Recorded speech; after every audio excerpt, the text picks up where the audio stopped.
Hi guys, it's Stacy. I'm a nurse with Home Infusion, and in this video I'm going to show you how to use a CADD pump.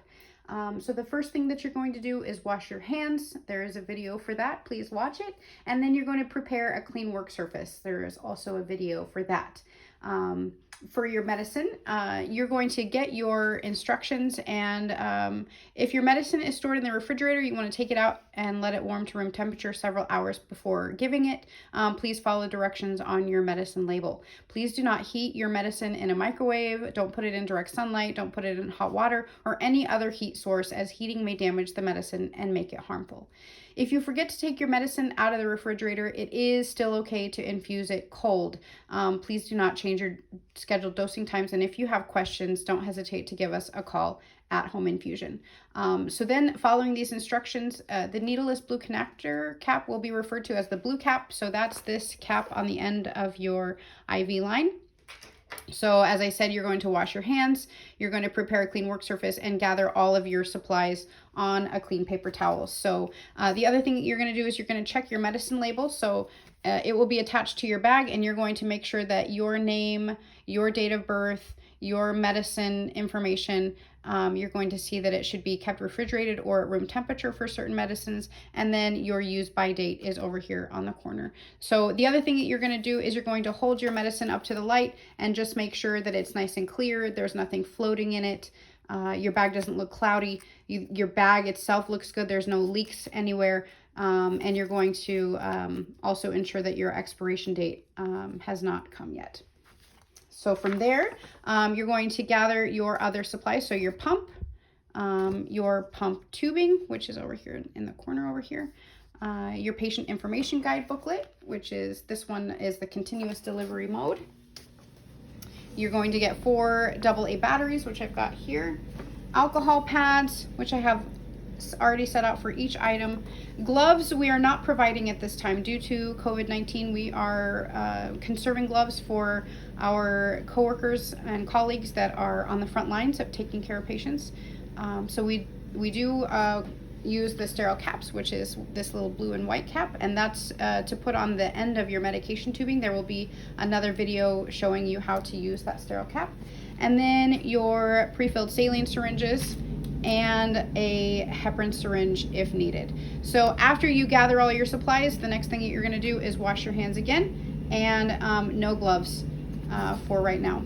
You're going to flush your line with saline. There is a video showing the SAS and the SASH method, so watch that video. And then we will start here with your CADD pump. So you can look in your CADD information booklet to read over each of these items, and then you're going to follow the instructions to install new batteries, and you're going to install those every day. So to install new batteries, you're going to pick up your pump and battery. You'll open this, twist this open, and that will reveal this little compartment, and you'll see how it's got the minus and plus and minus and plus. So I've got the minus, plus, minus, and plus. And then there is a spring in this CADD pump, so sometimes it's helpful to set it down on a hard surface to push that down and then twist your compartment closed. Then you'll see the power button is here on the side. You're going to push that, and you'll hear the pump turning on. You'll see the blinking lights here, and then it will show you your therapy there. So the next thing that you're going to do is you're going to open the pump tubing package, unwind the tubing, and close the clamp. Okay, so I've moved up my paper towel a little bit so I can show you how to open up the pump tubing. So you'll see this one has a filter. The one that I'm going to use today actually does not have a filter. Your package may look a little different, but the tubing will still be the same. So with this one, I'm just going to tear this open, and I'm actually going to get another paper towel to set my tubing on. Your other tubing might come in this kind of a package, and you'll just peel apart the top part here and just peel that apart and take it out and put it on a clean paper towel. These little tabs you can just tear off After tearing off the paper tabs, you are going to unwind your tubing and clamp your clamp. So here's the clamp here, and you're just going to push it so that it hooks underneath that little lip there. To unclamp the tubing, you're just going to pull up so that it unclamps. So you're going to clamp it and unwind it so that you can attach it to your bag. So the next instructions are to remove the rubber cover from the entry port on the medicine bag. So that's this rubber cover. So when you remove this rubber cover, this is sealed. So even if you have it pointing down, it won't run out. Once you spike the bag, when you take the spike out, then the medicine can spill out. But once you take the rubber cover off, you don't want anything to touch the portion that is covered by this. And then you're going to take off the cover from the spike end of the pump tubing, and you're going to insert the spike into the bag. So this is what that looks like. I like to hold my bag upside down. I have the spike part of the tubing in my right hand, the bag in my left hand, and I'm going to pull this straight off, making sure that nothing touches this. And then I use my fingers here, my pinky. I'm actually going to turn this around again, making sure that nothing touches this. I'm going to use my pinky finger to loosen this and pull that out, just again making sure that nothing touches. And then I'm going to insert this into the bag. I'm going to make sure that I go nice and straight in. If I go at an angle, you see that the spike end is sharp and could puncture through that bag. So I'm going to push and twist, or you can also have it down on your clean work surface and push and twist. And sometimes it takes a little bit of effort to get all the way in there. But if you see the ridge on here, I'm just going to keep pushing and twisting the bag until it's all the way up to that ridge, or very close to it. So there it is. So that is how to spike your bag. If you are going to be using your medication tubing more than once per day, once you prime the tubing, you can then, when this medicine bag is empty after you've infused it, you can leave it attached to your tube, reactivate, or get your next bag out. So you'd have your new bag here. You would simply remove that cover from your medicine bag. You would pull this out of your bag and then respike in again without letting anything touch the spike or that rubber, the port underneath the rubber entry.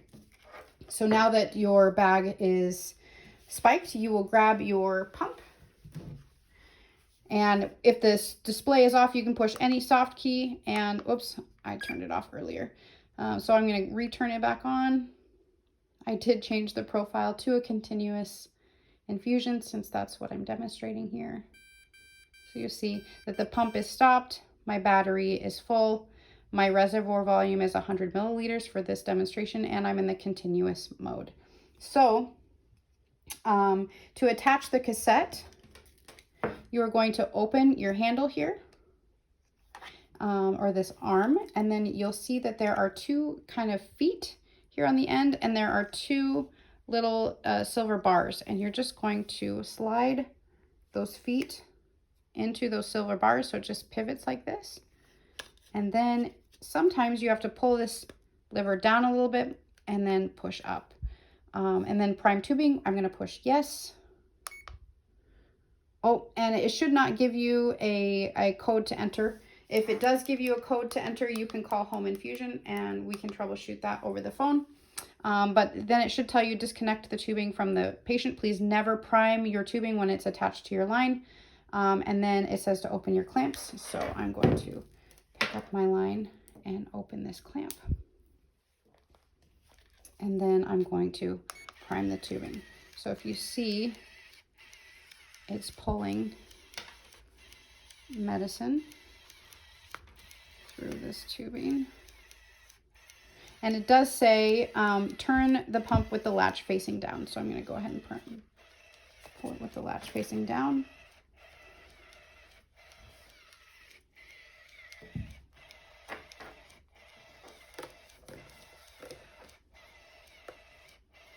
And if you'll see, I've got some bubbles in my tubing. If that happens, you can just kind of pull up with one hand, pull down with the other, and just flick with your thumb, and that will move those bubbles up in the tubing.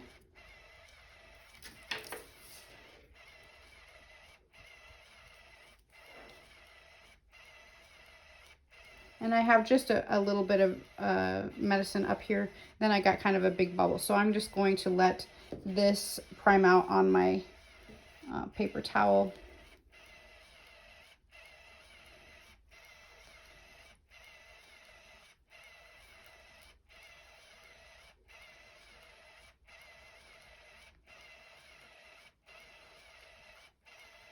Here's where I'm watching this right here.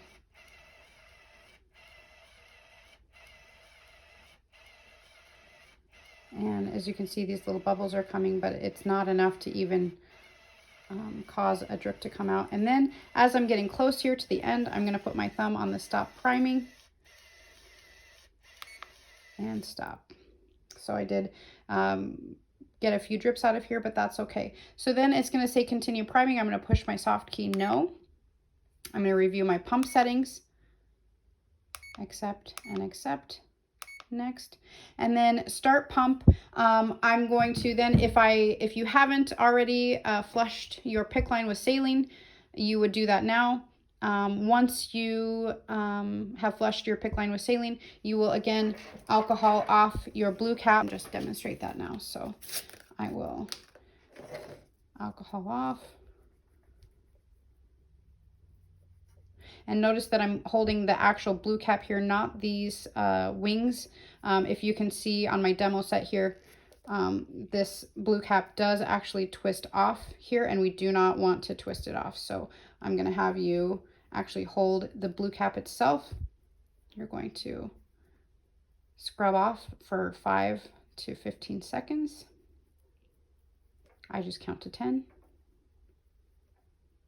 to myself. Okay, and then you're going to let that dry for another 5 seconds or so. I again use my pinky to twist that cap off of there, and then push and twist to make your connection.